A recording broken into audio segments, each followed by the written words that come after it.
लोगों की सोच ये हो गई कि पानी सरकार बचा दे और वो यूज करें, वो ना बचाए। पेड़ लगाते हैं मर जाता है, तो हम पेड़ लगाओ जगह पेड़ जियाओ अभियान चलाए। बच्चों का विकास कैसे हो, महिलाओं का विकास कैसे हो। आज एक परसेंटेज ऑफ यूथ है और सबसे पहले उनके दिमाग में आता है कि ठीक है हम 15, 16, 17 साल के हुए और अब हमारे लिए प्रेम विवाह या प्रेम भोजन। हाँ, तो ये इमेच्योरिटी है। मेरे फादर की कोरोना में डेथ हो गई। हमने अपने गांव में एक मंदिर बनवाया और उसमें जो भगवान है वो कौन है, मेरे पिताजी। मैंने उनकी मूर्ति बनवाई और वो मूर्ति के रूप में वो मेरे पिताजी हैं। कि बांदा में कोई डीएम अगर जाते थे या काम करते थे या पानी की समस्या हल नहीं कर पाते थे तो उनको महिलाएं कच्ची मटकी और चूड़ियाँ गिफ्ट करने चली जाती थी। तो ये बात सही है कि वहाँ चूड़ी भेंट मटका, हमारे भी ज़माने में लोगों ने प्रदर्शन की। हमारी ज़िंदगी दो चीज़ पे टिकी हुई है। वो दो चीज़ है जलवायु, जिसको अंग्रेजी में क्लाइमेट कहते हैं। ये किताब जो डायनेमिक डीएम है, ये किताब डायनेमिक डीएम, ठीक है। और इसके लोकप्रिय होने का यही बहुत बड़ा कारण है, क्या जो समस्याएं हैं उसका वो समाधान है। दुनिया का सबसे खूबसूरत देश किसे मानते हैं? इंडिया। जब आप बाहर जाओ ना तब पता लगता है इंडिया का वैल्यू। ऐसा कहते हैं कि अब जो वर्ल्ड वॉर होगा वो पानी के लिए होगा।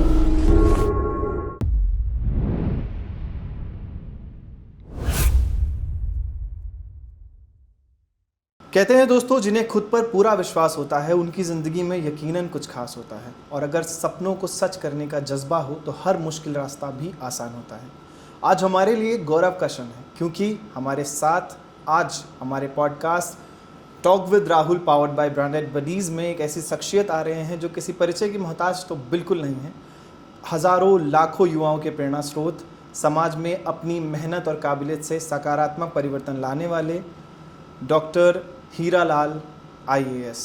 कहते हैं यथा नाम तथा काम, यथा नामो तथा कर्मों के जो मोटिव को उन्होंने सच किया है वो सच में एक हीरा है, और आज हमारा सौभाग्य है कि वो हमारे साथ हैं। सर, आपका स्वागत, अभिनंदन, थैंक यू, बहुत बहुत धन्यवाद कि आपने हमारे इस पॉडकास्ट में पधारने की कृपा की। आपके सामने बैठना ही बहुत बड़ी बात है और मैं बैठ रहा हूँ, मैं पहले ही माफ़ी चाहूँगा, लेकिन बस अब मैं अपना काम करूँगा और आपसे आशीर्वाद भी चाहूँगा सबसे पहले तो। थैंक यू, शुक्रिया आपको। तो सर, आप जैसा कि हम दर्शकों को बताना चाहेंगे कि आप बस्ती के एक छोटे से गांव से एक डायनामिक डीएम तक का सफ़र कैसा रहा सर? बहुत अच्छा रहा। गांव से निकले, शहर में आए, शहर से फिर पूरे प्रदेश में घूमने का मौका मिला। जो IAS का जो प्लेटफार्म होता है या जो एडमिनिस्ट्रेटिव सर्विसेज होती हैं, इसमें ट्रांसफ़र होते रहते हैं। तो उस ट्रांसफ़र में आपको काम करने का डिफरेंट लोकेशन पे और डिफरेंट पोजीशन में मौका मिलता है। तो बहुत जगह, मुरादाबाद, बरेली, मुजफ्फरनगर, लखनऊ, कानपुर, बहुत सारे शहरों में, बांदा काम करने का मौका मिला। और जब आप कहीं किसी जगह पे जाते हो तो हर जगह कुछ ना कुछ आपको सिखाती है, वो जगह सिखाती है आपको। वहाँ फिर आप जनता के बीच रहते हो तो जनता सिखाती है, तो जगह भी सिखाती है, आम जनता भी सिखाती है, वहाँ का वातावरण भी आपको बहुत कुछ सिखाता है और देता है। बस आपके मन में सीखने की वो जगह होनी चाहिए और सीखने की ललक होनी चाहिए, जो बहुत कम लोगों में मिलता है। सर, जानना चाहूँगा कि IAS अधिकारी बनने का सपना जो है वो बचपन से था या बीच में आकर के आप इंस्पायर हुए किसी से और आपने ये निर्णय लिया? क्योंकि ये एक बहुत कहते हैं लोग कि आसान काम तो बिल्कुल नहीं है, बहुत मुश्किल जॉब है, बहुत ही हाई प्रोफाइल, बहुत ही रेपुटेटेड जॉब है। तो ये IAS अधिकारी बनने का ख्याल सर कब आया? देखो, IAS अधिकारी बनने का ख्याल मुझे बचपन से ही, मतलब मैं कक्षा 8 में जब कक्षा 8 तक मैंने गांव से पढ़ाई की प्राइमरी में, तो मेरे फादर ने ये बात मुझे बताई। मेरे फादर किसान थे और वेटनरी में कंपाउंडर थे, तो नौकरी करते थे, ब्लॉक में उनकी पोस्टिंग थी। तो उनको सब पता था, क्योंकि ब्लॉक में DM भी आते हैं, SDM भी आते हैं, वहाँ बहुत सारे BDO, वेटनरी अफसर, मेडिकल अफसर, बहुत सारे अधिकारी रहते हैं। वहाँ बहुत सारे फंक्शन होते हैं, बैठकें होती हैं। तो मेरे फादर को ये पता था कि एडमिनिस्ट्रेटिव सर्विस का क्या रुतबा है, क्या पावर है और क्या होता है। उन्होंने मुझे ये बताया, समझाया और मेरे दिमाग में इस बात को डाला कि नौकरी करनी है तो सबसे अच्छी नौकरी किया जाए, तो सबसे अच्छी नौकरी वो एडमिनिस्ट्रेटिव सर्विसेज की है। तो वहाँ से ये आइडिया मेरे दिमाग में आया और इसको डालने वाले मेरे पिताजी थे। क्या बात है सर। तो आपने अपने सपने को सच करने के साथ साथ पिताजी के सपने को भी सच कर दिया। हाँ, अब वो कह सकते हैं, ये तो दोनों मिला हुआ है। और मुश्किल रहा सर या आसान रहा? क्योंकि जितने दर्शक हैं वो बहुत सारे ऐसे बच्चे हैं जो आईएएस बनना चाहते हैं, आप बताएं ये देखिए, कोई चीज़ आसान नहीं होती है, कोई चीज़ भी आसान नहीं होती है। जिसको हम आसान समझते हैं, आसान कुछ नहीं होती है, और कोई चीज़ कठिन भी नहीं होती अगर आप ठान लो।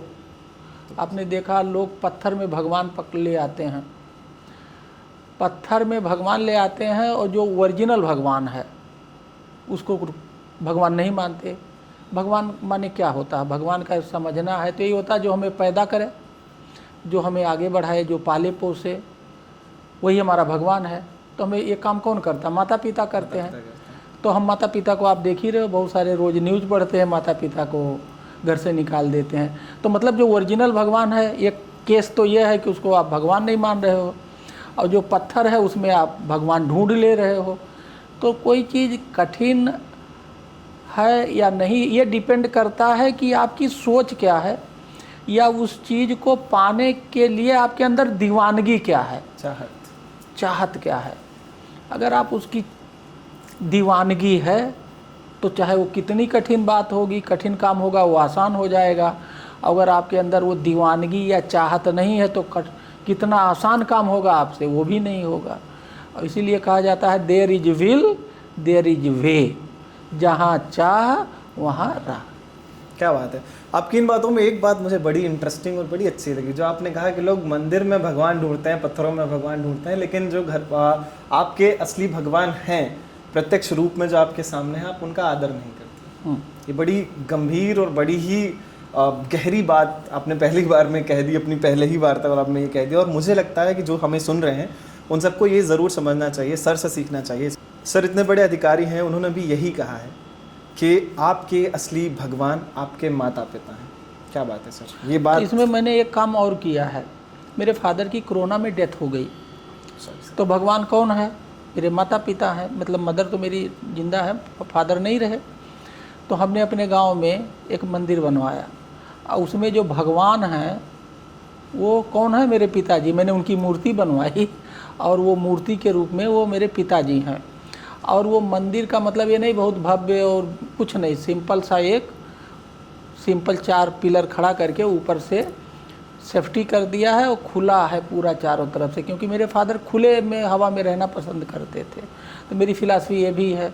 और 24 अप्रैल को मैं हर साल वहाँ बहुत बड़ा फंक्शन करता हूँ, उनके डेथ एनिवर्सरी पे काफ़ी लोगों को बुलाता हूँ, लोगों से मिलता हूँ, जिससे लोगों के मन में ये भाव पैदा हो। उसका नाम दिया है पिताजी का मंदिर।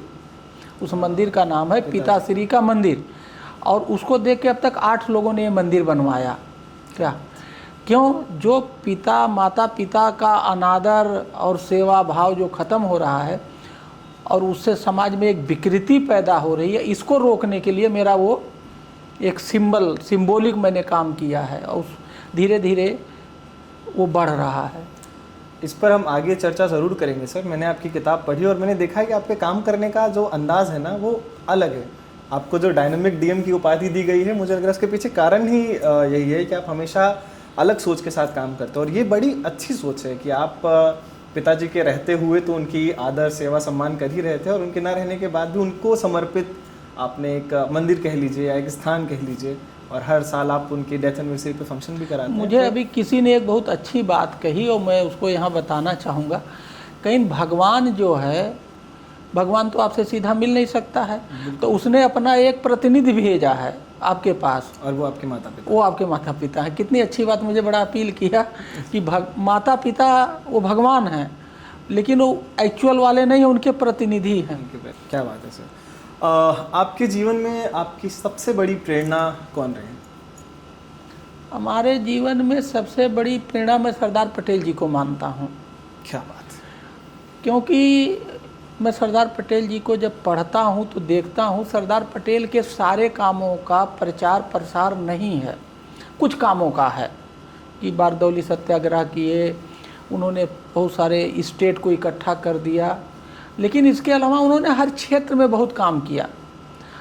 और उनका जो त्याग है, बलिदान है, जैसे कि वो कोर्ट में बहस कर रहे थे और उनको एक मैसेज मिलता है, वो बहस पूरी करते हैं, फिर पूछते हैं, पता लगता है वो संदेश उनकी वाइफ के डेथ का था, और लेकिन वो बहस पूरी करते हैं और उसके बाद ही वहाँ से हटते हैं।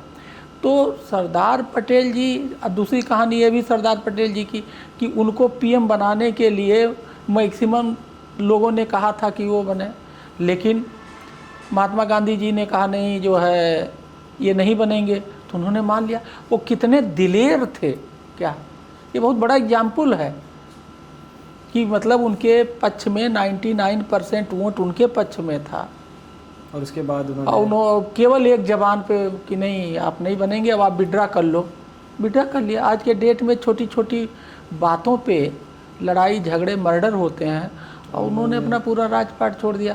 तो अच्छा, सबसे बड़ी बात यह है कि उनके पूरे व्यक्तित्व को अगर आदमी देखता है तो उनके ऊपर कोई कंट्रोवर्सी नहीं है, कोई विरोध नहीं है उनका, सब उनको मानते हैं। सबसे अच्छी बात यह है।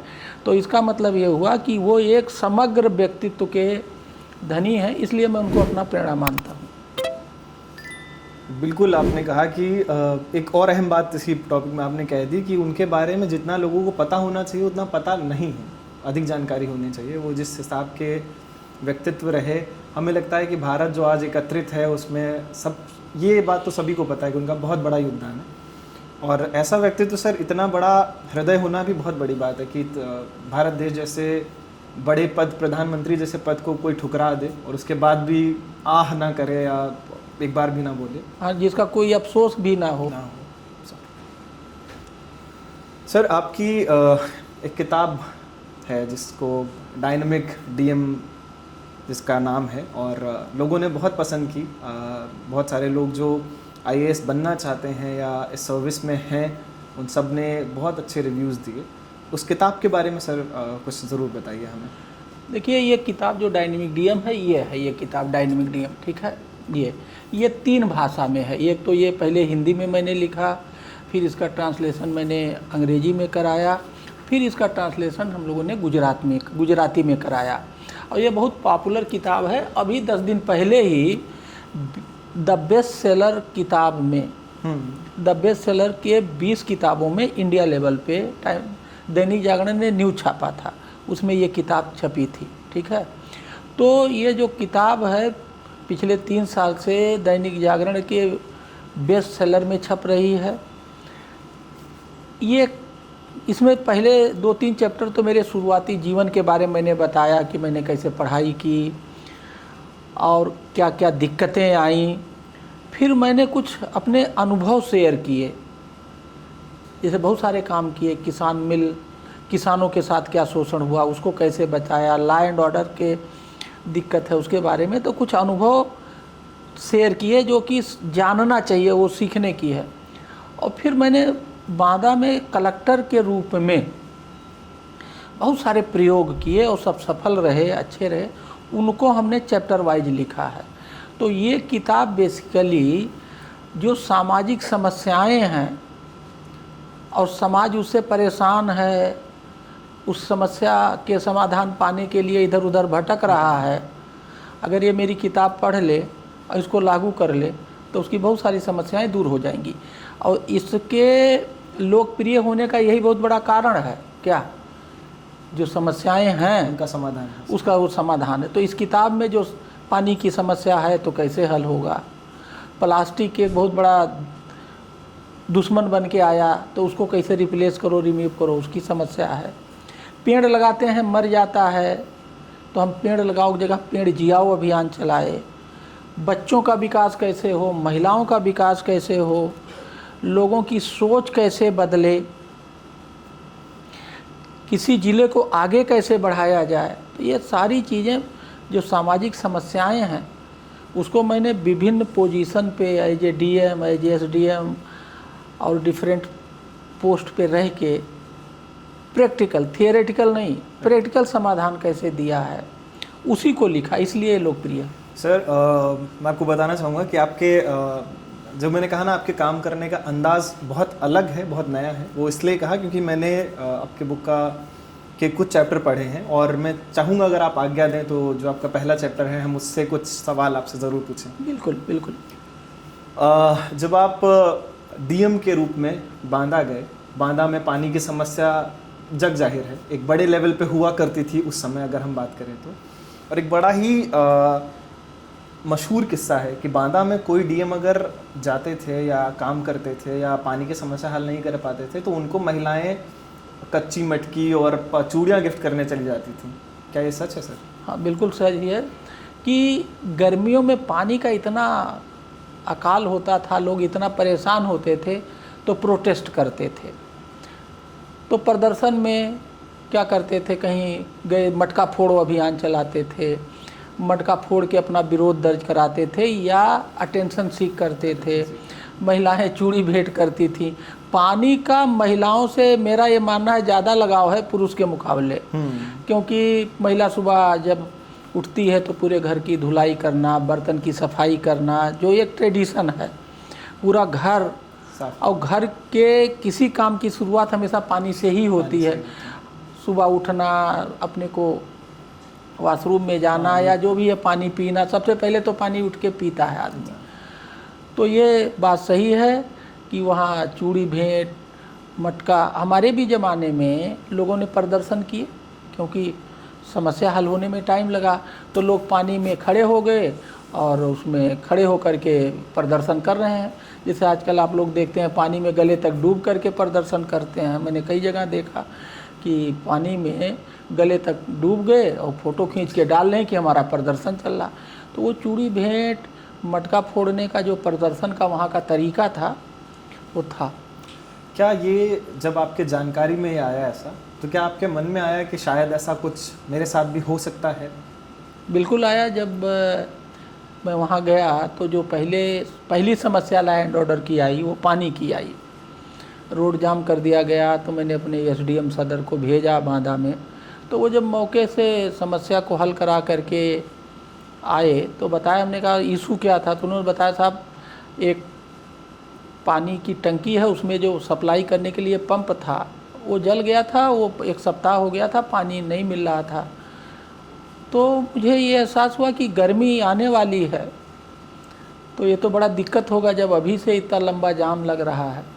तो मैंने फिर उस पर रिसर्च किया और फिर मैं तुरंत वहीं से, उस घटना ने मुझे जागरूक कर दिया, अलर्ट कर दिया। एक बात।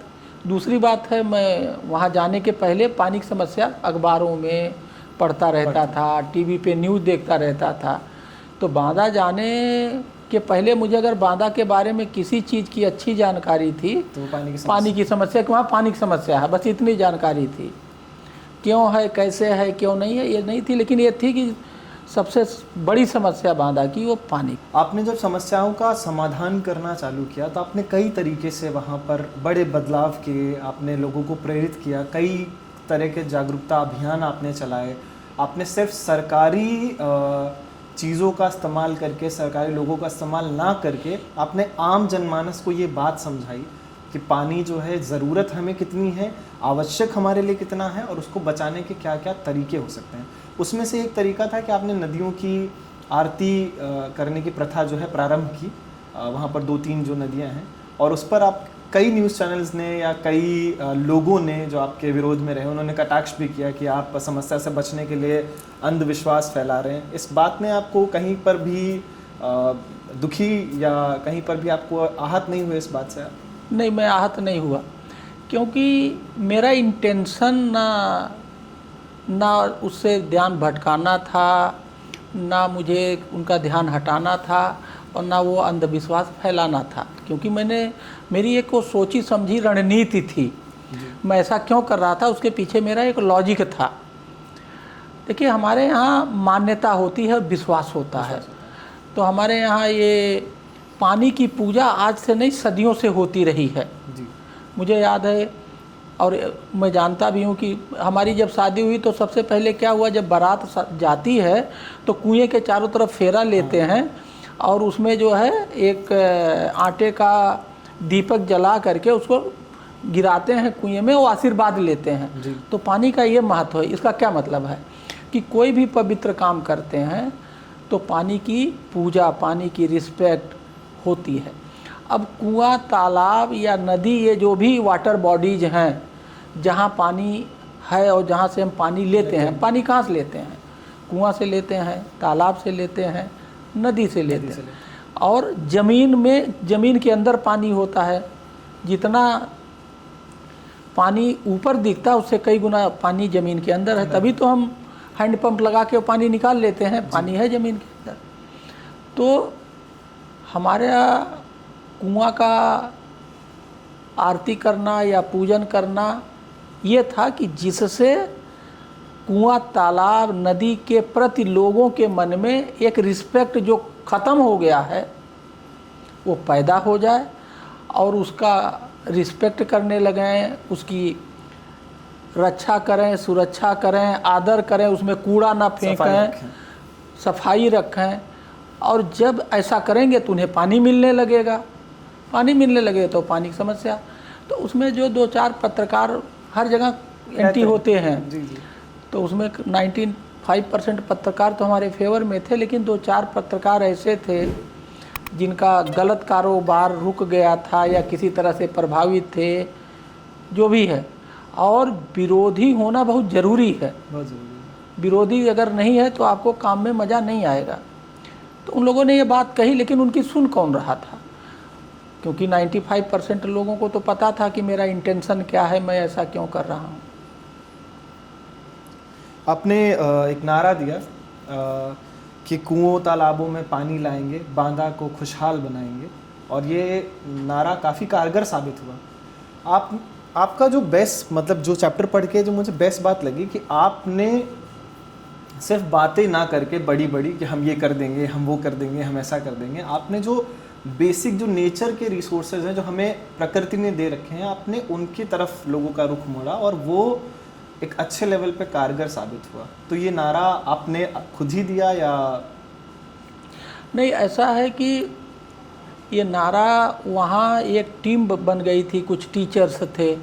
तो जो स्लोगन और नारे होते हैं, ये हमारे मैसेज, हमारी जो संदेश होता है, वो बड़े आसानी से, बड़े सिंपल तरीके से लोगों के दिल दिमाग में घुसेड़ देते हैं। जो हमारा संदेश होता है वो लोगों की सोच में, दिल में, दिमाग में बड़े प्रभावी तरीके से इंसर्ट करते हैं। और जब मैसेज इंसर्ट हुआ, मैसेज काम करने लगा, तो फिर रिजल्ट आने लगता है। तो वहाँ कई लोगों ने इस नारे को सजेस्ट किया, कुओं तालाबों में पानी लाएंगे। मतलब वो सूख गए थे, बर्बाद हो गए थे, वो निष्प्रयोज्य हो गए थे, पानी लाएंगे और बांदा को खुशहाल, जब पानी आ जाएगा तो बांदा खुशहाल हो जाएगा। तो बहुत सिंपल था। तो आम आदमी इस नारे से कनेक्ट करता था, क्योंकि उसे पता था कुआं तालाब में पानी पहले होता था, अब नहीं है, इसलिए कि हम सफाई नहीं करते, उस पर ध्यान नहीं देते, उस पर रिस्पेक्ट नहीं करते, उसमें कूड़ा कबाड़ फेंकते हैं, उसकी सेवा नहीं करते। तो ये नारा जो है वहाँ के लोगों ने दिया था, लेकिन ये नारा था बहुत अच्छा, बहुत प्रभावी था। इसने लोगों को मोटिवेट करने में, इंस्पायर करने में बहुत काम किया। एक ज़मीनी स्तर पर कह सकते हैं कि ये कारगर साबित हुआ और बांदा खुशहाल हुआ। काफ़ी सारे अगर पानी चैप्टर को पढ़ें तो बांदा को बाद में वाटर रिसोर्सेज के लिए काफ़ी सारे अवार्ड्स भी मिले। काफ़ी पत्रकारों ने, काफ़ी समाचार पत्रों ने आपके कार्य की सराहना की, बांदा में जो वाटर लेवल इंक्रीज़ हुआ उसकी सराहना की। सर, आपने कई प्रोग्राम भी कराए इस दौरान, पेड़ लगाने के लिए हो, चाहे नदी तालाब साफ़ करना हो, चाहे उनकी आरती करना हो, चाहे बारिश के पानी को संचित करना हो। आपने इन सब तरीक़ों को तो आज़माया ही आज़माया, साथ में आपने एक और अलग तरीका आज़माया कि आपने कुछ प्रोग्राम्स भी किए जिसमें आपने एक बहुत ही अच्छे कलाकार हमारे यूपी से ही हैं, स्वर्गीय राजू श्रीवास्तव जी, अब वो नहीं रहे हमारे बीच, आपने उनको भी बुलाया था, तो उसका कोई अनुभव साझा करना चाहेंगे? कैसे हाँ, इंसान देखिए थे? इसमें ये था कि लोगों को ये पानी का मैसेज कैसे आम जन को दिया जाए कि वो हमारी बात को मान ले, क्योंकि पानी की समस्या सबकी है और इसका समाधान तभी होगा जब सब लोग मिलके इस पर काम करेंगे। तो मैंने ये ट्राई किया कि कोई हीरो आ जाए, क्योंकि हमारे देश में हीरो और कोई इस तरह का सेलिब्रिटी अगर वो बात कहता है तो वो जल्दी फैलता है और लोग उसको मानते भी हैं। तो ये इस आइडिया को मैं इम्प्लीमेंट करना चाहता था, तो मैंने बहुत लोगों को कनेक्ट करने की कोशिश की एज ए डीएम, हीरो को जो संपर्क में थे या किसी के माध्यम से। तो पता लगा कि सब लोग पैसा लेंगे तभी आएंगे और बिना पैसे के नहीं आएंगे। राजू श्रीवास्तव जी एक अच्छे इंसान थे, अब नहीं है इस दुनिया में, और वो जो है यहाँ उद्योग बंधु, जो ये फिल्म उद्योग बंधु था जो है, उसके वो चेयरमैन भी थे जी। मंत्री का दर्जा भी प्राप्त था और कॉमेडियन थे ही अच्छे, कानपुर के रहने वाले थे। तो मैंने उनसे जब संपर्क किया तो उन्होंने कहा ठीक है मैं आ जाऊंगा। और उनको लाने में जो रमेश अवस्थी जी इस समय सांसद हैं, उस समय वो सांसद नहीं थे, सांसद बनने का या विधायक बनने का सपना देख रहे थे। मैंने उनसे कहा ये है, तो उन्होंने कहा मैं राजू भाई से बात करता हूँ। तो जो रमेश अवस्थी जी इस समय सांसद हैं कानपुर के, उन्होंने राजू जी से संपर्क किया, फिर हमारी बात हुई और राजू जी एग्री हो गए। और उन्होंने आपसे किसी तरह के पैसे की डिमांड नहीं? नहीं, हमसे उन्होंने पैसा नहीं लिया, केवल ट्रेवल या जो बेसिक फैसिलिटीज हो था, आना जाना, उनके जो और भी लोग थे आने जाने के, मैंने उनकी वो सारी व्यवस्थाएं कराई। फिर मैंने उनको एक बहुत बड़ा अपने पैड पर एप्रिसिएशन लेटर भी दिया कि वो आए, पानी पर काम किया। तो वहाँ वो आए तो वो दिन भर मैंने उनको, उनके उस समय का मैंने दिन भर उपयोग किया। तो वहाँ एक स्टेडियम में बहुत बड़ा, पूरे जनपद के लोगों को बुला करके पानी पर उनकी कॉमेडी कराई। फिर वहाँ से मैं एक जगह पे नदी का दो नदी आकर के संगम है, चिल्ला जगह है, वहाँ ले जा कर के वहाँ आरती कराई। फिर केन नदी है, फिर वहाँ आरती कराई। मतलब इस तरह से जिससे लोगों में एक भाव पैदा हो कि ये जो नदी है, कुआं है, तालाब है, ये हमारे लिए रिस्पेक्टेबल हैं, सम्मानीय हैं, इनकी हमें इज्जत करनी चाहिए, इसमें गंदगी नहीं फेंकना चाहिए। हम उनकी रक्षा करेंगे, उनकी सुरक्षा करेंगे, देखभाल करेंगे, तभी हमें पानी मिलेगा। और जल ही जीवन है, तो हम बचपन से पढ़ते आ रहे हैं। ऐसा कहते हैं कि अब जो नेक्स्ट थर्ड वर्ल्ड वॉर होगा वो पानी के लिए होगा, और आपने पानी जैसे विकराल समस्या में इतने काम किए। लेकिन सर जानना चाहूँगा, जो बांदा में पानी की समस्या थी, उसके मुख्य कारण क्या थे? देखिए, पानी की मुख्य समस्या का कारण कि लोग जो है पानी यूज तो करते हैं डिफरेंट तरीके से, पीने, नहाने, धोने, सिंचाई के लिए, लेकिन जो पानी आप यूज करते हैं जितना, अगर आप वो पानी उतना बचाएंगे नहीं तो आपको पानी कहाँ से मिलेगा। अब लोगों की सोच ये हो गई कि पानी सरकार बचा दे और वो यूज करें, वो ना बचाएं। यही मेन सोच गलत। भाई, आप रहने के लिए घर बनाते हो, बिल्कुल, घर में रोशनी के लिए बिजली का कनेक्शन लेते हो, खाने की व्यवस्था करते हो, कपड़े की व्यवस्था करते हो, लेकिन जो पानी है, जिसको 24 घंटा पानी के बिना आप जीवित नहीं रह सकते हैं, उसकी क्या व्यवस्था आप करते हैं? तो जिस तरह से और सारी व्यवस्थाएं करते हैं, उसकी व्यवस्था आप करिए पानी की। तो क्या व्यवस्था है? बरसात जब होती है तो फ्री में हमें पानी मिलता है, तो आप जितना पानी उपयोग करते हो उतना पानी जब बरसात में फ्री मिलता है तो उसको बचा लीजिए, रख लीजिए। कहाँ? तालाब खोद दीजिए, उसमें रोक लीजिए, या गड्ढा खोद दीजिए, पानी धरती में चला जाए। रिचार्जिंग वाटर के बहुत सिंपल मेथड हैं, रेन हार्वेस्टिंग कर लीजिए। तो आप जितना पानी पीते हो, जितना पानी यूज करते हो एक साल में, उतना पानी आप बचाइए, और जब ये होने लगेगा तो पानी की समस्या ख़त्म हो जाएगी। ये कब होगा? जब हर आदमी जितना पानी यूज करता है उतना बचाने लगे। पानी की समस्या खत्म हो जाएगी। यही हमने किया, आम जनता को यही समझाने की कोशिश की कि आप लोग जितना पानी यूज करते हो उतना बचाओ। लोग बचाने लगे तो पानी की समस्या खत्म हुई। तो कम शब्दों में आपने लोगों को ये समझा दिया कि सरकार के भरोसे, हर काम के लिए सरकार के भरोसे मत बैठिए, खुद भी काम कीजिए, क्योंकि ये आपकी बेसिक नीड्स है और आपको खुद से हाथ पैर, जैसे आप बाकी चीज़ों के लिए चलाते हैं हाथ पैर, मेहनत करते हैं अपनी आवश्यकता अनुसार, वैसे आपको पानी के लिए भी करना पड़ेगा। हाँ, नहीं लोग करते थे, जैसे पहले क्या मेड़बंदी कर देते थे, जिससे बरसात में खेत का पानी खेत में रहा धीरे धीरे अंदर चला जाए ज़मीन में। अब मेड़बंदी नहीं करते हैं, तो हमने मेड़बंदी चलवाई, तालाबों की डिसिल्टिंग का अभियान चलाया, नए तालाब खुदवाए। ऐसा नहीं है उनको मालूम नहीं है, बस उन्होंने वो काम करना बंद कर दिया था। हमने वही काम समझा बुझा के, समझाने बुझाने के बहुत सारे वो तरीके निकाले। आरती कराना, कुएं के पास बार बार किसी न किसी बहाने ले जाना, उनके मन में कुआं तालाब नदी के प्रति एक अच्छा भाव पैदा करना, रिस्पेक्ट वाला। तो फिर बात होने लगी, वही पुरानी आदत वापस आ गई। चैप्टर पे सर वापस आएंगे, लेकिन एक बात जो हमारे दर्शक जानना चाहेंगे, वो दिन आपको याद है जिस दिन आपको पता चला कि नाउ फाइनली आप एक IAS अधिकारी के रूप में चयनित हो चुके हैं? पहला रिएक्शन सर क्या था? देखिए रिएक्शन क्या, बहुत अच्छा रिएक्शन तो होता ही है, खुशी अपार होती, क्योंकि कोई चीज़ आपको वो मिल रही है जिसको आप 25 साल से इंतज़ार कर रहे थे कि हमें मिलना है। तो एक खुशी का एक अपार क्षण होता ही है। और मैं बताऊं, उस जब ये इसका रिजल्ट आया तो मैं उस समय NTPC में इंजीनियर था। ठीक है, और मुझे ये बात वहाँ पता लगी कि मेरा सिलेक्शन हो गया है, लेकिन इसकी ज्वाइनिंग लेट थी, तो इसलिए मुझे करीब 1.25 साल NTPC में नौकरी करना पड़ा। फिर जब यहाँ का ज्वाइनिंग लेटर आ गया तो फिर मैं छोड़ के आया। तो इसमें तो कोई शक है ही नहीं है, जिसका आपको इंतज़ार था वो मिल रहा है, तो अपार खुशी है, उसका कोई शब्दों में। पहला फ़ोन सर किसको किया आपने? नेचुरल सी बात है कि मैंने अपने फादर को बताया, क्योंकि वही उसके।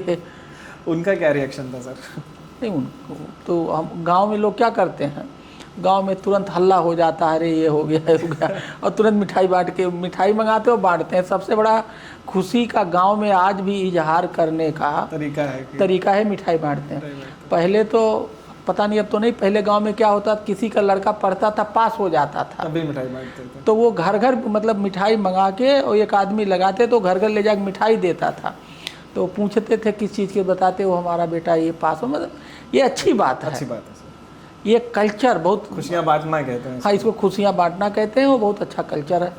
अब पता नहीं, अब तो इधर मुझे आइडिया नहीं, लेकिन पहले होता था। पहले, अब उस लेवल पे तो नहीं होता है सर, लेकिन गाँवों में आज भी ये परंपरा जीवित है। किसी के यहाँ नवजात शिशु का जन्म होता है या कुछ है, तो आज भी लोग इस तरह से उसको उत्सव की तरह सेलिब्रेट करते हैं और लोगों के पास मिठाइयाँ बेचते हैं। सर, गाँव में एक साधारण परिवार में आप जन्मे, आपने अपना जीवन भी एक साधारण शैली में बिताया, और जब पहली बार आप एक IAS अधिकारी के तौर पे गांव में जब आप एंटर किए, जब आप गांव गए, तो आपके भाव और गांव वालों के भाव क्या थे सर? हम जानना चाहेंगे। मतलब कोई भाव में कोई परिवर्तन नहीं, क्योंकि ये देखिए, ये अभी ये IAS OAS के भाव में जो परिवर्तन और दिखावा इधर ज़्यादा आया है। भाई गांव वाले तो कि गांव के हैं, ये भैया बाबू जो जो रिश्ते में जैसा लगता है, उनको भी अच्छा लगता है कि भाई बहुत अच्छा हो गया है हमारे गांव में, उनको भी अच्छा लगता है कि हमारे गांव से कोई आदमी निकला है। तो सभी को उम्मीद रहती है कि हमें भी फ़ायदा मिलेगा, क्योंकि कुछ नहीं मिलेगा तो हमारा तो ये रहेगा कि हाँ कहीं कोई दिक्कत आएगी तो हमारी मदद होगी। तो पूरे गांव का भाव अच्छा बनता है और लोग उसको प्राउड फील करते हैं कि ऐसा हुआ। बिल्कुल गर्व का विषय है। पानी जो आपका पहला चैप्टर है, क्योंकि जैसा कि लोग आज भी हमारे देश में ऐसी कई सारी जगहें हैं जहाँ पर पानी की समस्या बहुत विकट है, और ऐसी कई सारी जगहें हैं जहाँ पर लोग समझ नहीं रहे हैं कि पानी बचाना is one of the most important thing that you have to focus on. तो आप उन लोगों को क्या संदेश देना चाहेंगे कि पानी कितना ज़रूरी है हमारे लिए? देखिए, हमारा संदेश ये है कि जितना पानी आप एक साल में यूज करते हो, नहाने में, धोने में, सिंचाई में, धुलाई में, कहीं भी हम पानी को बहुत तरीके से यूज करते हैं। उतना पानी अगर आप बचाते नहीं हैं, उतना बरसाती पानी आप कहीं बचाते नहीं हैं, तो आपको पानी यूज करने का कोई नैतिक अधिकार नहीं है क्या। और यही बात सबको समझना चाहिए। यहाँ पानी बचाना हमारी नैतिक जिम्मेदारी है। अगर हमने पानी नहीं बचाया है तो हमें नैतिक रूप से पानी को यूज करने का अधिकार नहीं है। जिस दिन ये सोच, नैतिक वाली सोच आ जाएगी, उसी दिन ये समस्या हल हो जाएगा। तो मैं यही मेरा संदेश है कि अगर आप पानी नहीं बचा रहे हैं तो आप यूज मत करिए। और जब ये बात सोचेंगे तो दिमाग में एक आइडिया आएगा कि बचाना है भाई, क्योंकि यूज तो करना पड़ेगा, तो वो कहीं न कहीं मोटिवेट करेगा बचाने के लिए।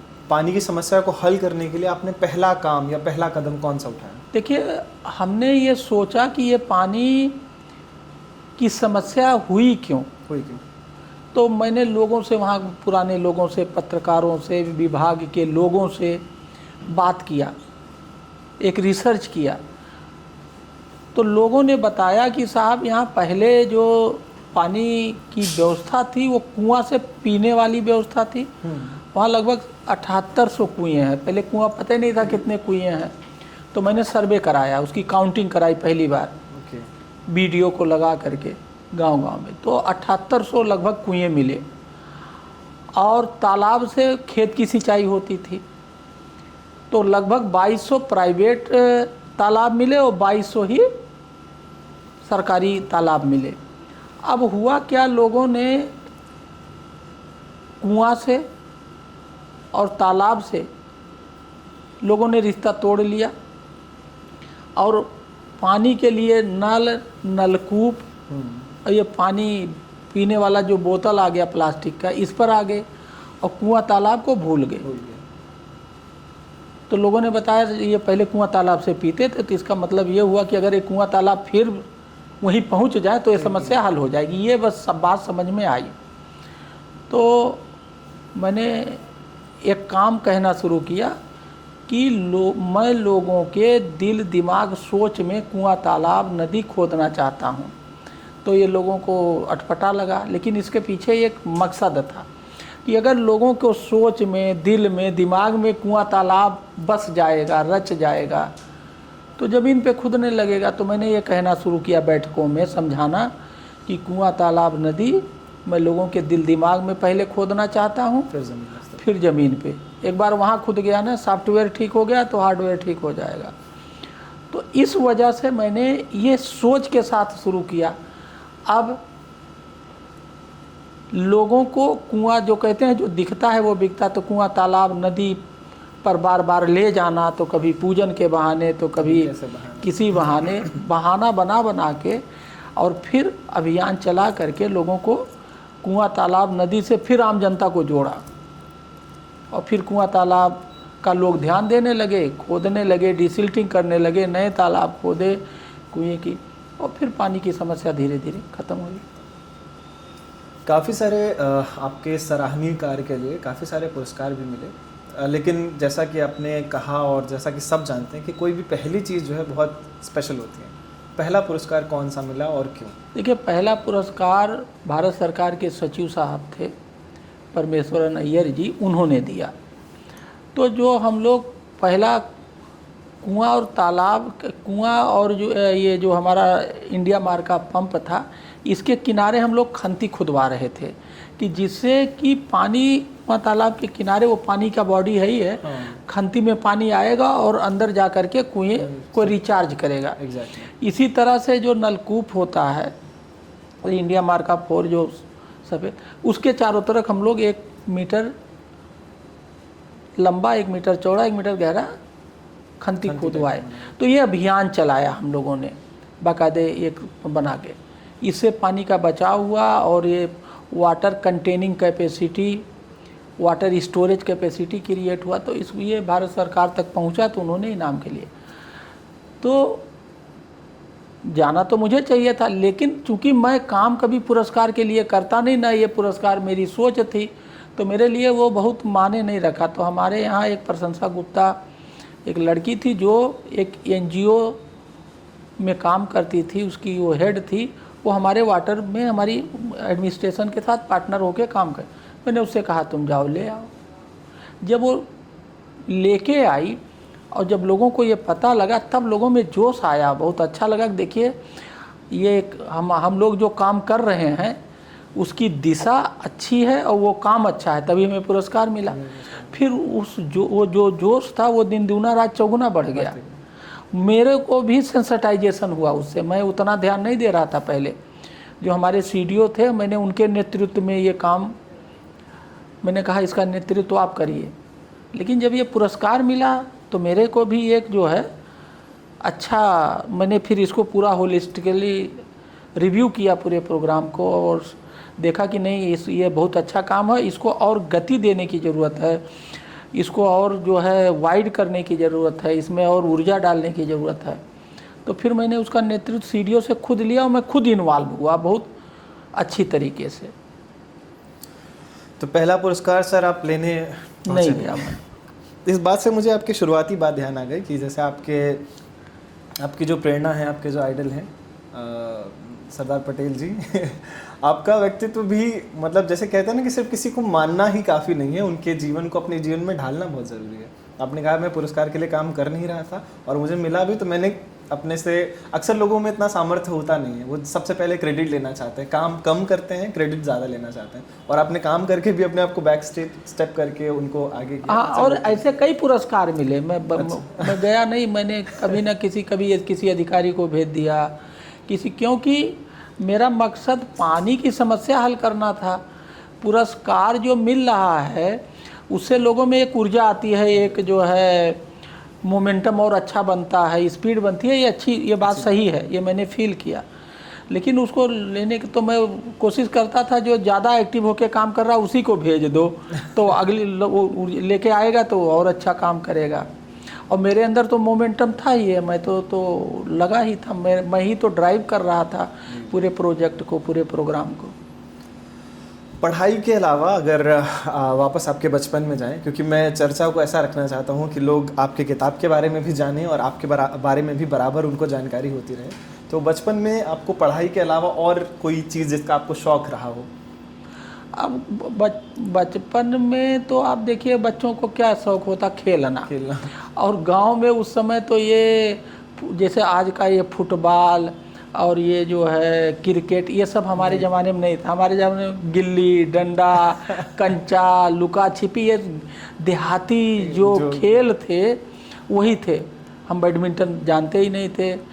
फुटबॉल हमने स्कूल में कुछ टीचर्स तो सुना था, लेकिन तो ये क्रिकेट ये सब बहुत पॉपुलर नहीं था उस समय गांव में। अब तो गांव में भी ये पॉपुलैरिटी बहुत बढ़ गई है। तो वही गांव के जो गिल्ली डंडा बहुत खेलते थे, कंचा खूब खेलते थे और लुका छिपी, ऐसे मतलब लोकल जो वहाँ उस गांव के ट्रेडिशनल उस एरिया के गेम थे वही खेलते थे। लोगों में कहावत है, लोग कहते हैं कि पढ़ोगे लिखोगे तो बनोगे नवाब, खेलोगे कूदोगे तो बनोगे खराब, ऐसा करके आप इस पे बिलीव करते हैं? नहीं, देखिए दोनों में बैलेंस होना चाहिए। बिल्कुल खेलना ही खेलते ना रहो। खेलने से आदमी फिजिकली फिट होता है, सबसे बड़ी बात उसकी बॉडी अच्छी होती है। और खेल एक भावना है, कैसे चार लोगों के साथ मिलके काम किया जाए, वो एक तरह से एक मैनेजमेंट बचपन में सीखता है। They learn management by playing in the society with other colleagues. तो खेल बहुत ज़रूरी है।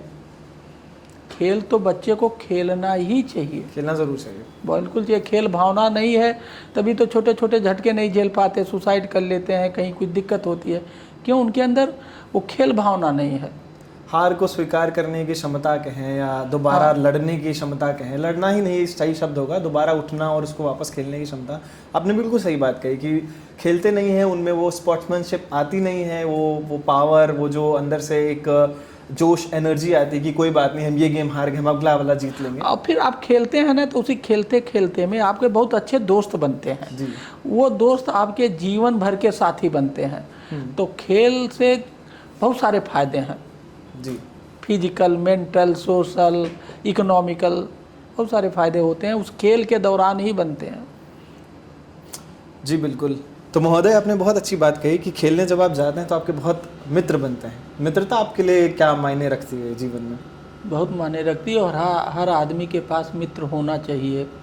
अगर आपके पास मित्र नहीं है तो आपकी लाइफ पूरी नहीं माननी नहीं चाहिए आपको कि मित्र तो होने चाहिए, और बिना मित्र के लाइफ अधूरी होती है। दोस्तों के बिना ज़िंदगी अधूरी है।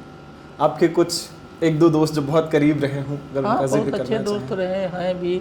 मित्र तो होना ही चाहिए, और मित्र की आवश्यकता पड़ती ही रहती है बहुत सारे, जिससे आप अपनी बात कर सको, आप अपनी चीज़ों को कह सको, है ना। ये समाज में एक अच्छी ज़िंदगी जीने का एक बहुत अहम हिस्सा है मित्र। बहुत सारे लोगों ने आजकल मित्रता को स्वार्थ से जोड़ दिया है, इसलिए बहुत लोगों की मित्रताएं चलती भी नहीं है, टिकती भी नहीं है। नहीं तो वो मित्रता नहीं है। वो मित्रता नहीं है। हाँ, जब स्वार्थ है तो मित्रता नहीं है ना। मित्रता तभी वो कहलाएगी जब वो निस्वार्थ है। सुन ले सब लोग अगर कुछ किसी फायदे से अगर आप दोस्ती करते हैं तो वो सौदेबाजी है, वो मित्रता नहीं है। मित्रता का भाव समर्पण है, मित्रता का भाव सहयोग है। लेकिन अगर कुछ मन में लालच है या कुछ चल रहा है कि इससे ये फ़ायदा हो जाएगा तो मित्रता नहीं। इसी के साथ मैं अगला सवाल आपसे ये पूछना चाहूँगा कि आपके जो पानी चैप्टर है, मैंने उसमें पढ़ा था कि भारत सरकार के सचिव स्वयं चल के बांदा आए भी थे। मतलब पुरस्कार तो अब मिला ही था आपको, लेकिन वो खुद भी बांदा आए थे। क्या ये इस घटना के बारे में कुछ बताना चाहिए?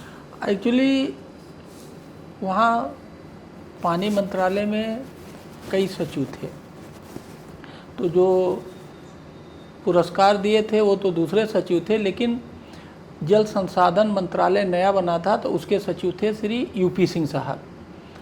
तो उनको कहीं से ये जो कुआं तालाब जियाओ अभियान, कुआं तालाब में पानी लाएंगे, बांदा को खुशहाल बनाएंगे, ये जो मेरा कैंपेन था, इसके कोई वीडियो कुछ न्यूज़ उन्होंने देखे। तो मैं लखनऊ आया हुआ था, संडे का दिन था, शाम के करीब 5-6 बजे एक दिन फ़ोन आया उनका, और कहने लगे मैंने आपके बहुत सारे वीडियो देखे हैं, ये काम देखे हैं, तो ये सब क्या है बताओ, कैसे करते हो, मुझे काम आपका ठीक लग रहा। तो हमने कहा सर, जैसे अगर आप मेरे से काम जानना चाहोगे तो हर आदमी अपने काम की तारीफ़ करता, मैं भी करूँगा। बिल्कुल। तो मैं चाहता हूँ कि मैं बताऊँ, तो आप समझ रहे हो मैं क्या बताऊँ, मैं बहुत अच्छा काम कर रहा हूँ, आप आकर के मेरा काम देखो मौके पर। तो उन्हें मेरी बात थोड़ी अटपटी भी लगी कि मैं पहली बार बात कर रहा हूँ और मैं इतना सीनियर हूँ, और ये मुझे खुली चैलेंज टाइप की बातें कर रहा है, खुली चैलेंज दे रहा। कहा कि हमारा काम देखो, नहीं तो मैं तो तारीफ़ करूँगा ही करूँगा। जो सही बात है मैंने ऐसे बोला। तो वो 15-20 दिन बाद प्रोग्राम दिए 2 दिन का, और आए मेरे आए, और वो 2 दिन आ करके जितना भी हम जिस तरीके से काम कर रहे थे, जा करके एक एक काम को घूम घूम के देखा। तो उन्हें लगा कि नहीं, ये यहाँ जो काम हो रहा है ये ना हवाई है और ना कागज़ में है, ये धरती पे है, ज़मीन पे है, और एक्चुअल में हो रहा है। सिर्फ बातें नहीं हो रही हैं, मतलब केवल बातें नहीं हो रही हैं।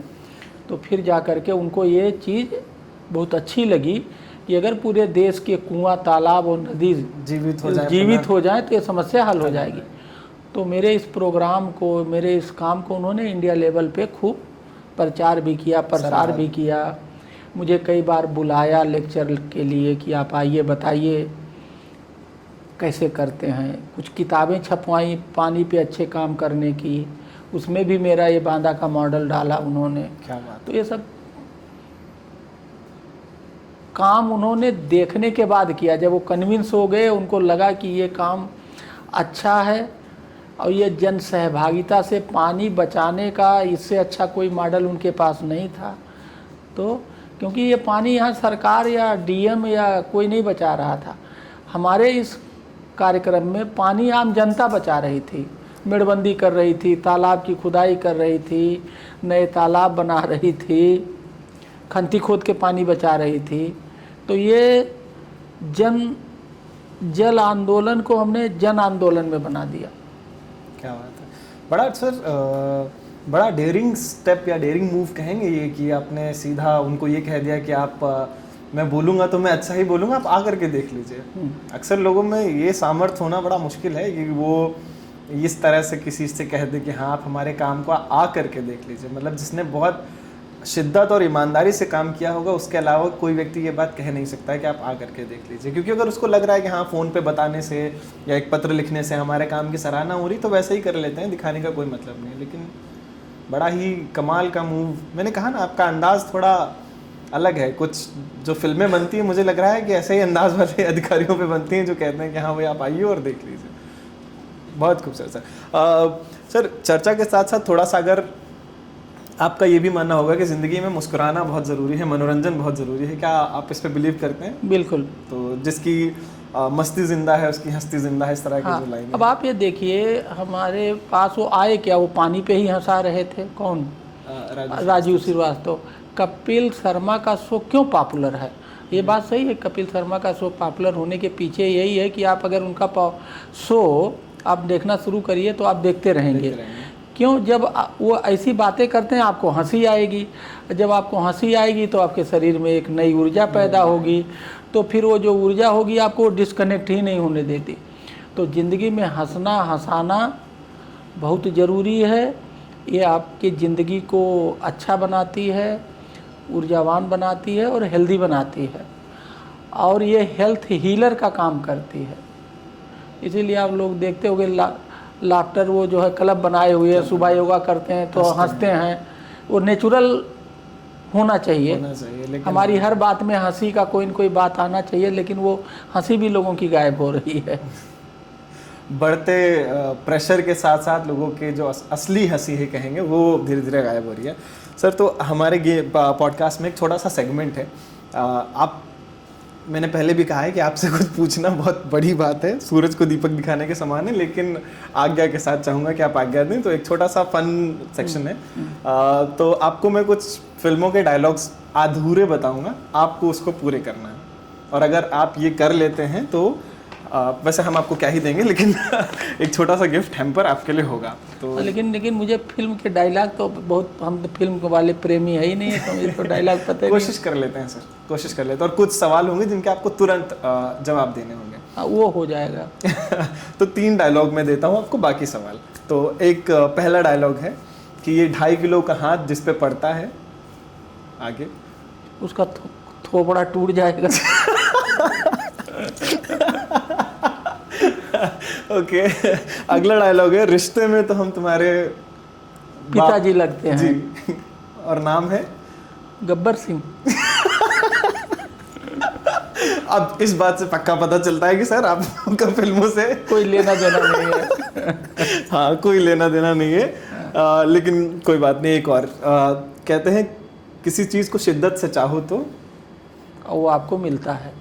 हाँ, पूरी कायनात आपको उससे मिलाने की साजिश में लग जाती है, वो आपको मिलता है ओवरऑल। आपके पसंदीदा प्रधानमंत्री कौन?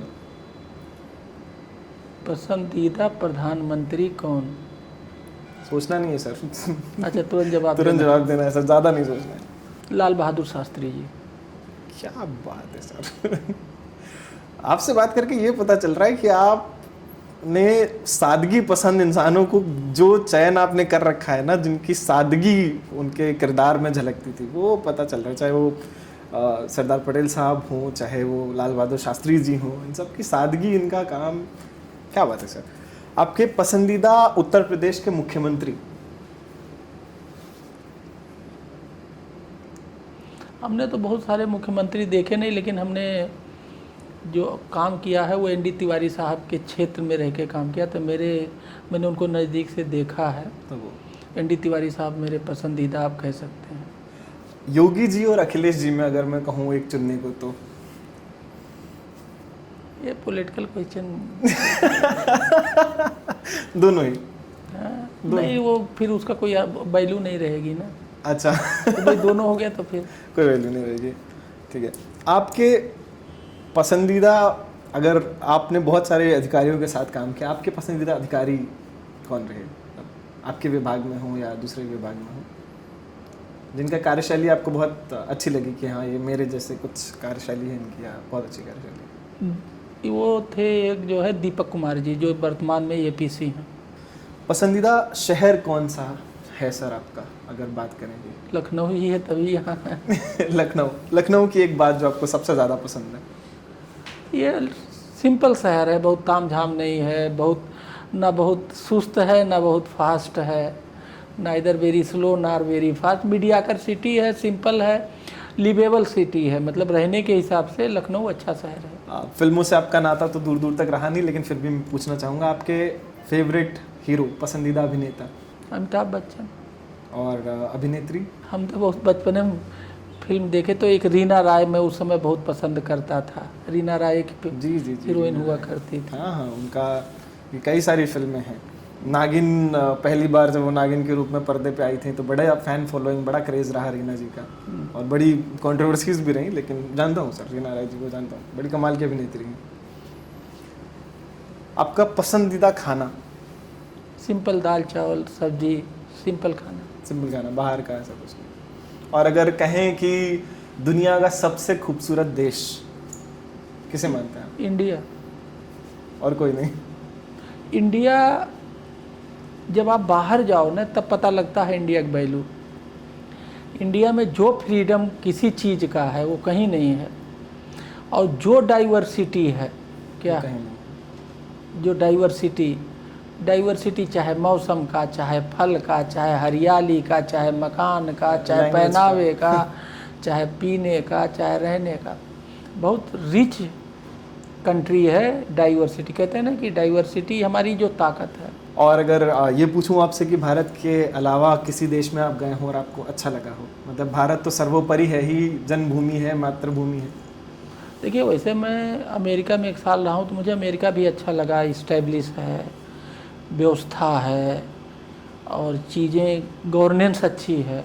मैं 1 साल रह के वहाँ पढ़ाई किया तो मुझे अमेरिका अच्छा लगा। जैसे बहुत सारे लोग अमूमन भाषा में जब लड़ाई करते हैं, जब आजकल के युवा कह लीजिए या कोई भी लड़ाई करते हैं, तो एक डायलॉग बहुत पॉपुलर है कि डीएम हो कहीं के डीएम हो कहीं के, और आप तो हैं ही डीएम। और बहुत सारे लोग ऐसे, कभी ऐसा आपके साथ किसी ने बचपन में कोई ऐसा डायलॉग बोला कि डीएम हो कहीं के और फिर आप डीएम ही बन गए वास्तव में?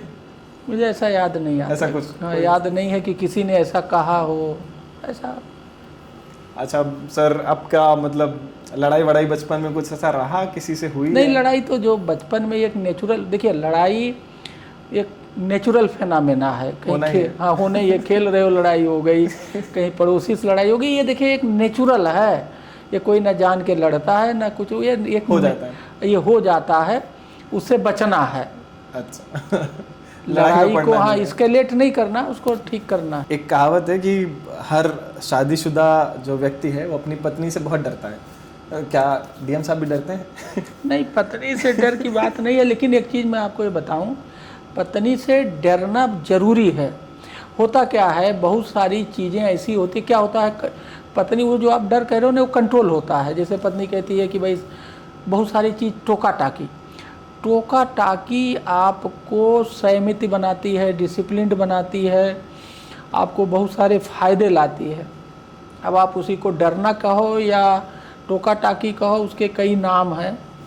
तो पत्नी के बातों को बहुत लोग इग्नोर करते हैं, इग्नोर नहीं करना चाहिए, मेरा ये मानना है।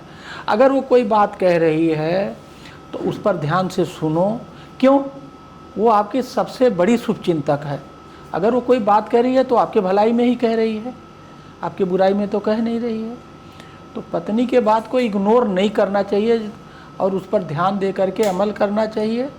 उससे आपका नहीं, पूरे परिवार का और समाज का फायदा होता है। इस स्टेटमेंट के बाद सर, महिलाओं में आपका जो सम्मान है मुझे लगता है 4 गुना बढ़ने वाला है, क्योंकि महिलाएं इस बात की बड़ी शिकायत रहती है उनको कि पति सुनते नहीं, और आपने कहा कि सुनना चाहिए, मतलब हाँ, वो सही बोलते हैं। आप सुनते हैं नहीं सुनते हैं वो दूसरी बात है, लेकिन सुनना चाहिए। सुनना चाहिए, क्या बात है सर। तो सर, ये गिफ्ट हैम्पर तो डेफिनेटली हम आपको देंगे, ये आपका हुआ, आपने जीता है सर ये और उसी के साथ हम वापस चलते हैं अपने सेगमेंट में, क्योंकि हम बात कर रहे थे पानी पर, और जब आपकी बुक का चैप्टर है पानी, उस पर तो हम एक अगला सवाल आपसे जानना चाहेंगे। अगला सवाल महोदय, मैं आपसे ये जानना चाहूँगा कि आप एक जिलाधिकारी के पोस्ट पर थे, तो आपने सरकारी लोगों से ज़्यादा प्राइवेट या लोकल लोगों की मदद लेना ज़रूरी क्यों समझा? मतलब देखिए, ऐसा है, सामाजिक समस्याएं बहुत सारी हैं और सामाजिक समस्याओं का समाधान जब तक सरकार और समाज दोनों मिलके नहीं करेगा तब तक ये संभव नहीं है। सरकार लिमिट है, उसकी एक सीमा है और आम जनता की संख्या बहुत है। अगर सभी हाथ एक साथ मिलके काम करेंगे तो काम आसान हो जाएगा, जल्दी हो जाएगा। और इसी को कहते हैं जन सहभागिता, पब्लिक पार्टिसिपेटरी अप्रोच। तो हमारी ये स्टाइल है, हम सरकार और समाज दोनों को ही साथ लेके चलते हैं और दोनों एक गाड़ी के अगले दो पहिए हैं, दोनों मजबूती से लगेंगे तभी गाड़ी ठीक चलेगी। तो हम प्राइवेट पानी बचाने में अगर प्राइवेट नहीं पानी बचाए, प्राइवेट पर्सन अगर पानी नहीं बचाते तो सरकारी तंत्र से कितना पानी बच जाएगा। तो यही फार्मूला हर काम में लागू है और यही से करना चाहिए। आप जब भी किसी समाचार चैनल पे कहें, किसी न्यूज़ चैनल पे कहें, या जब भी आपको पब्लिकली स्पीकिंग का आपको एज अ गेस्ट इनवाइट किया जाता है, एज अ गेस्ट स्पीकर, तो आप जलवायु, पानी, इन जैसे मुद्दों पर हमेशा बात करते हैं। तो ये आपका व्यक्तिगत जुड़ाव भी है, मुझे लगता है, प्रकृति के साथ, और आप लोगों को प्रेरित करना चाहते हैं। आपने इस मुद्दे को इतना करीब से कैसे सर जाना, मतलब कि इस पर बात होनी चाहिए? एक्चुअली देखिए, हमारी ज़िंदगी दो चीज़ पे टिकी हुई है। अब वो दो चीज़ है जलवायु, जिसको अंग्रेजी में क्लाइमेट कहते हैं। तो उसमें क्या शब्द है? जल और वायु। इस दोनों के बिना हम जिंदा नहीं रह सकते। और दोनों में गिरावट बहुत आई है। पानी हमसे बहुत दूर जा रहा है, पानी की स्केर्सिटी हो रही है, पानी की क्वालिटी ख़राब हो रही है। तो एक तो क्वालिटी ख़राब और उसकी उपलब्धता दोनों, तो हम कैसे ज़िंदा रहेंगे? दूसरी बात वायु।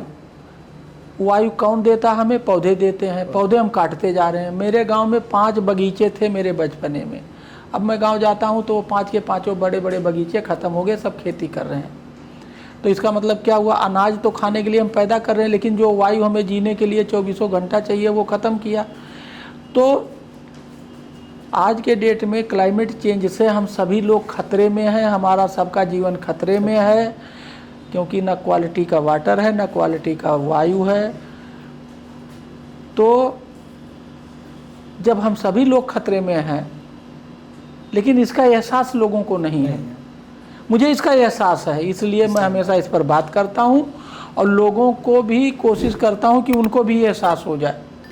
और जब सबको एहसास हो जाएगा, सब लोग जलवायु पे काम करने लगेंगे, तो जो हमारा सभी का जीवन खतरे में है वो हम उससे बाहर आ जाएंगे।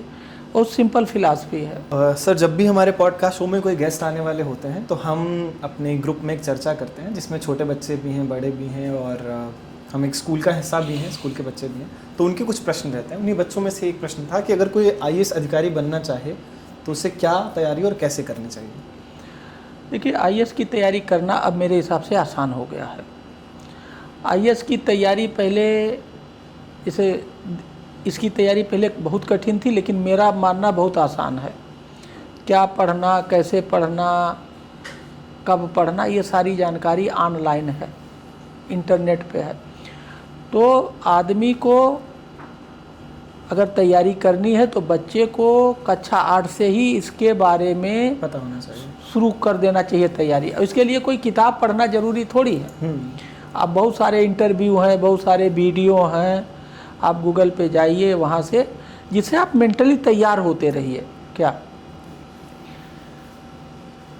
बहुत सारे अधिकारी हैं, सभी लोग सोशल मीडिया पे हैं, अधिकांश लोग, आप उनसे संपर्क करिए सोशल मीडिया से, वो आपकी मेंटरिंग करते, बहुत लोग मेंटरिंग करते हैं। और जो नए नए सिलेक्शन होते हैं उनका तो बहुत सारा इंटरव्यू, बहुत लोग एक दूसरे को गाइड करते हैं। तो आपको फ्री में गाइड मिल जाएगा, फ्री में मटेरियल मिल जाएगा। और इस सिलेक्शन के लिए सबसे ज़रूरी है पेपर पढ़ना, न्यूज़ पढ़ना, करंट न्यूज़ पढ़ना। कहाँ बाढ़ आ गई, कहाँ लड़ाई हो रहा है, कहाँ टैरिफ बढ़ गया तो उससे क्या दिक्कत होगा। जैसे अभी टैरिफ बढ़ा दिया ट्रंप जी ने, तो क्यों बढ़ाया, उसके पीछे क्या मकसद है, उनका क्या फ़ायदा होगा, हमारा क्या नुकसान होगा, हमारा क्या फ़ायदा होगा, वो पूरी।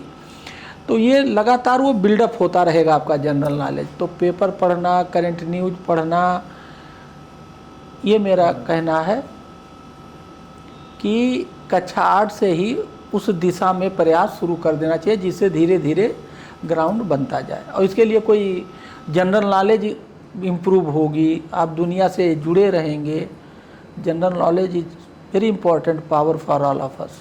डू यू कंसिडर कि फोकस जो एक बच्चे का है उसको स्ट्रॉन्ग करने में फैमिली का एटमॉस्फेयर भी बहुत मैटर करता है? बिल्कुल माने करता। या बहुत सारे बच्चे ऐसे हैं जिनके घर में देखते हैं अमूमन कि माता पिता चाहते तो हैं कि हमारा बच्चा आईएएस बने, हमारा बच्चा बहुत बड़ा क्रिकेटर बने, बहुत बड़ा एक्टर बने, लेकिन वो अपने ही झगड़े से फुर्सत नहीं पाते, वो खुद रोज़ घर में लड़ाई करते रहते हैं। तो क्या इस माहौल में भी कोई बच्चा पढ़ सकता है, कुछ कर सकता है? देखिए, पढ़ने को तो बच्चा कहीं भी किसी भी माहौल में पढ़ सकता है, लेकिन वो जो माहौल आप जी, तो हम बात कर रहे थे कि बहुत सारे माँ बाप हैं जो चाहते हैं कि हमारे बच्चे अधिकारी बने, क्रिकेटर बने, लेकिन वो ये भूल जाते हैं कि उनको वैसा एक परिवेश देना भी बहुत आवश्यक है। तो आप इस पर कितना विश्वास रखते हैं? नहीं, परिवेश देना चाहिए, और पीछे से वो काफ़ी सपोर्ट करता है और बच्चे को आगे ले जाने में काफ़ी मदद करता है। तो परिवेश तो बहुत ज़रूरी है, क्योंकि अगर वो परिवेश अच्छा नहीं रहेगा तो बच्चे को दिक्कत होगी, और परिवेश अच्छा रहेगा तो दिक्कत कम हो जाएगी। दिक्कत तो होती है, लेकिन वो दिक्कत कम होगी, सपोर्टिव इकोसिस्टम की तरह काम करेगा। आप फ्लड इरिगेशन से माइक्रो इरिगेशन की तरफ आप ज़्यादा ध्यान देते हैं, इस पर कुछ अपनी राय रखना चाहेंगे? एक्चुअली मेरी एक पोस्टिंग हो गई the greater Sharda command area development में, मैं उसका चेयरमैन था और एडमिनिस्ट्रेटर था। तो अभी हम लोग जो सिंचाई की व्यवस्था किसानों के लिए करते हैं, फ्लड इरिगेशन, मतलब कि एक किनारे पानी छोड़ दिया, वो बह रहा है जिसको फ्लड। अब पानी है ही नहीं है, पानी की कमी है, और फ्लड इरिगेशन बहुत अच्छा नहीं है आज के परिप्रेक्ष्य में। पानी नहीं है, लोगों का ये मानना ज़्यादा पानी डाल देंगे तो फसल ज़्यादा हो जाएगी, ऐसा नहीं है। तो जो माइक्रो इरिगेशन है वो उसका अल्टरनेटिव है। तो जो फ्लड इरिगेशन उस विभाग में था, उसको हम लोग माइक्रो इरिगेशन की तरफ कन्वर्ट किए। माइक्रो इरिगेशन में काम करने वाली जितनी कंपनियां हैं उनको बुला करके उनसे ट्रेनिंग करवाया गया, बहुत सारे साइट विजिट कराए गए, और आने वाला जो युग है वो माइक्रो इरिगेशन का ही है, क्योंकि पानी का शॉर्टेज है।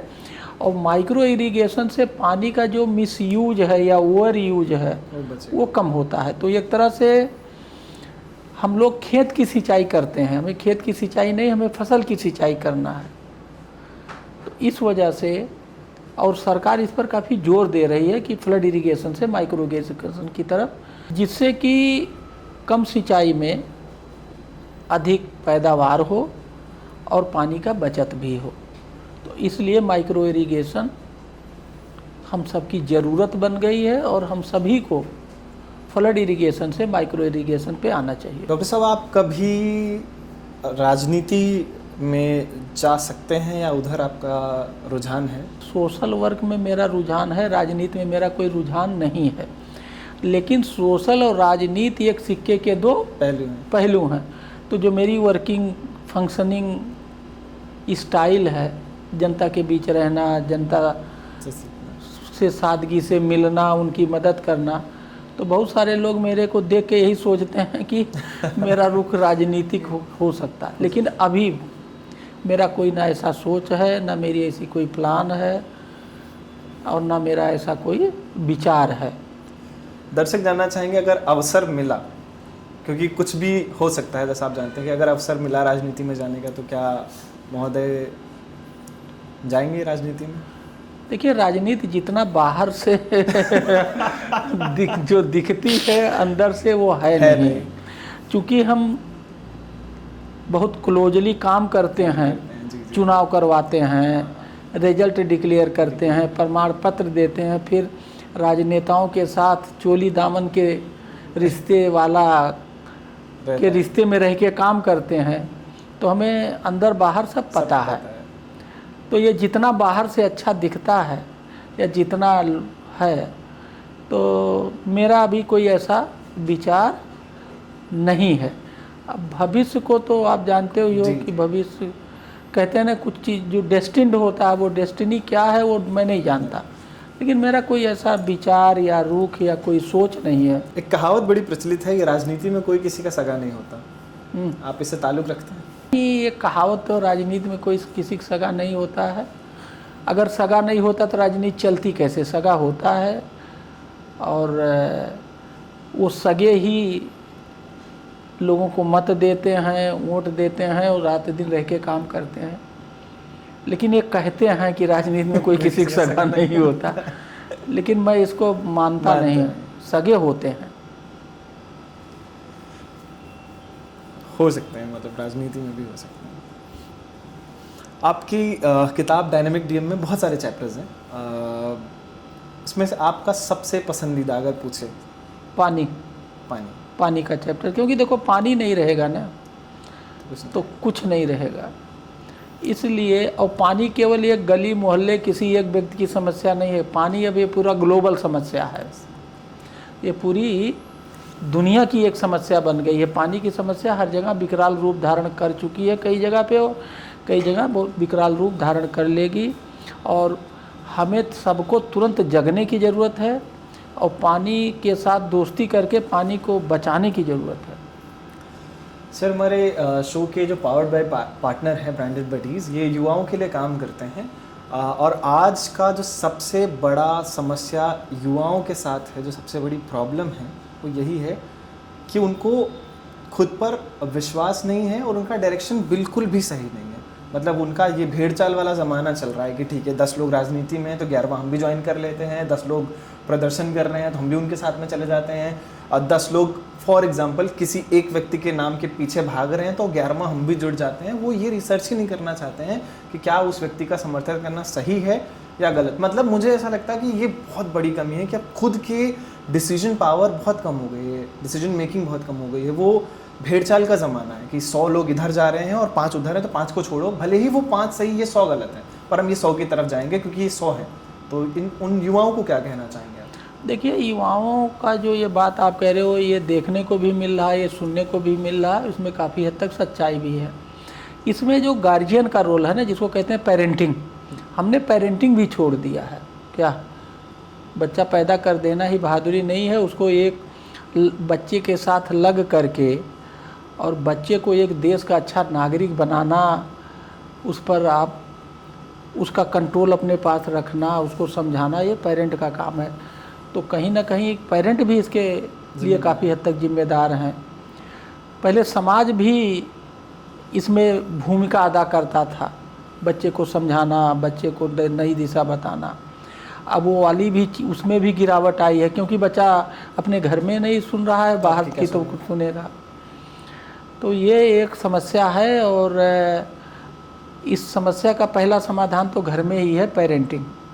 क्या बच्चे के साथ बच्चा बन के रहना, उसकी भावनाओं को समझना और उसको एक अच्छे दिशा में ले जाके मोड़ना, जिससे कि वो गलत दिशा में ना मुड़ जाए।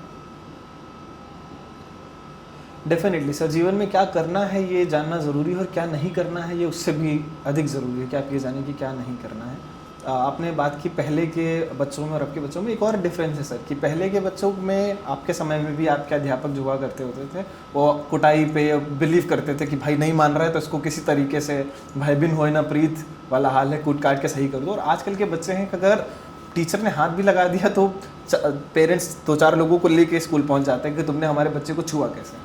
हाँ, तो इसमें थोड़ा सा गार्जियन को भी एक बैलेंस बनाने की ज़रूरत है। क्या गार्जियन को एक बैलेंस बनाने की ज़रूरत। आफ्टर ऑल वो अगर टीचर का इंटेंशन ख़राब नहीं है, पहली बात तो ये सिचुएशन ही ना आए कि कोई ऐसी सीन पैदा हो, तो अगर टीचर का इंटेंशन ख़राब नहीं है, ये उसके सुधार में है, तरीका भले ही उसका इंटेंशन सुधार का है, तरीका हो सकता गलत हो, तो गार्जियन को भी इस पे थोड़ा सा विचार करके इस सब चीज़ों को बहुत समझदारी से काम लेने की ज़रूरत है।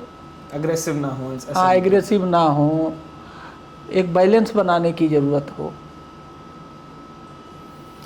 आपके स्कूल के दिनों में कोई ऐसे टीचर रहे जो बिल्कुल मतलब जब आते थे कूटने के, अगर हिंदी में बोलें तो फिर बिल्कुल भूल जाते थे कि आज? नहीं देखिए, हम तो हमारे एक राम मिलन मिश्रा जी थे, वो हिंदी टीचर थे। वो तो हम ही लोगों से वो हिंदी पढ़ाते थे, हिंदी रट में पाता नहीं था तो हम ही से बेहया मंगाते थे। एक बेहया पौधा होता है जी, जी। और उसी बेहया से हम लोग मारते थे, लाल हो जाता था ये। आज उसी पिटाई ने यहाँ पहुँचा दिया। आज के डेट में वो संभव नहीं है।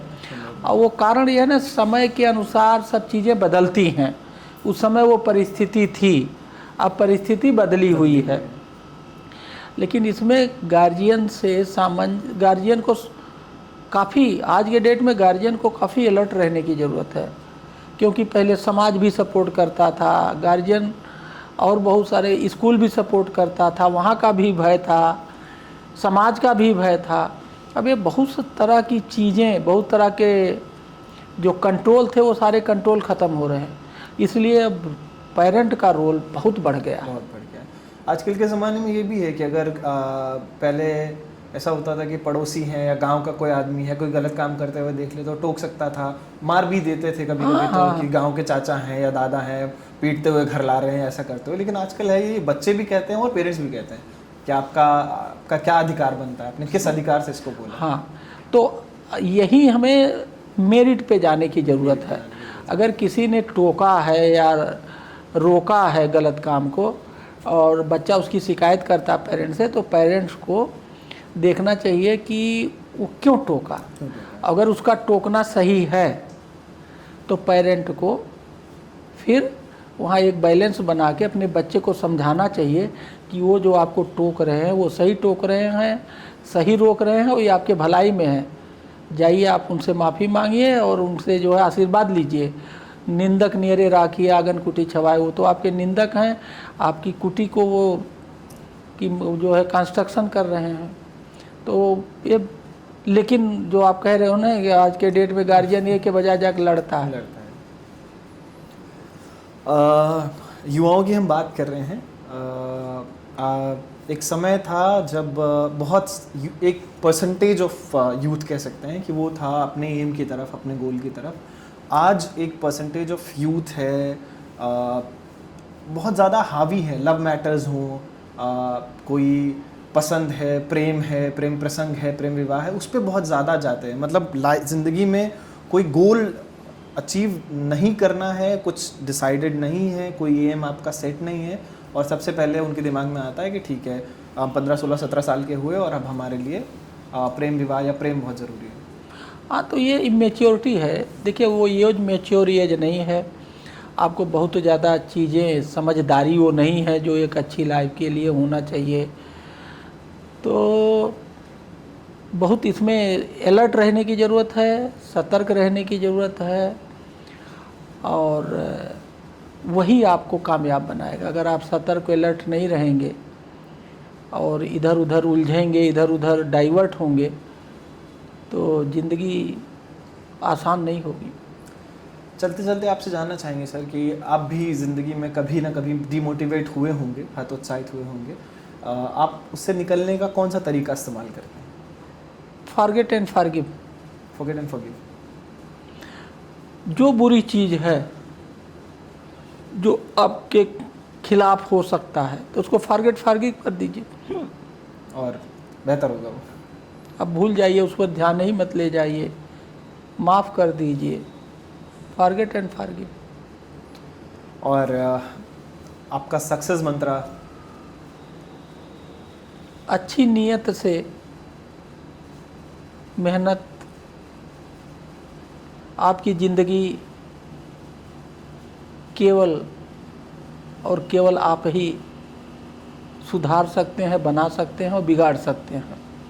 आप अपने प्रेसिडेंट हैं, अपने ज़िंदगी का आप प्रेसिडेंट हैं, आप अपनी ज़िंदगी के CEO हैं, आप ही सब कुछ। आप ही सब कुछ हैं। जैसा आप चाहोगे वैसा आप अपनी ज़िंदगी बना लोगे। क्या बात है सर।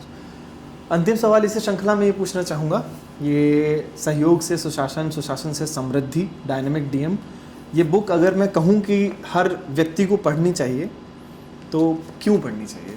क्योंकि आपकी किताब है, आप बेहतर बता सकते हैं। देखो ऐसा है कि हम चाहे छोटा घर हो, चाहे परिवार हो, चाहे समाज हो, हम हर जगह मैनेजमेंट करते हैं। क्या करते हैं? मैनेजमेंट करते हैं। डीएम एक ज़िले का मैनेजमेंट करता, हम अपनी एक फैमिली में हम सभी लोग मैनेजमेंट करते हैं। किसके साथ कैसा व्यवहार होना चाहिए, कैसे काम लेना चाहिए, कैसे बात करना चाहिए। तो इस किताब से हम मैनेजमेंट, सामाजिक मैनेजमेंट सीखते हैं। इसी के साथ सर बहुत बहुत धन्यवाद हमारे कार्यक्रम में आने के लिए। हमारा सौभाग्य है कि आप जैसे समझदार, योग्य और अनुभवी व्यक्ति से बातचीत करने का मौका मिला। आपकी सभी दर्शकों से कहूँगा, निवेदन नहीं करूँगा, कहूँगा कि आप पढ़िए, ये आपके हित में आपको बहुत कुछ सिखाने वाली है। It's an absolute honor, sir, to have you here. Thank you so much, and we have a small token of love for you.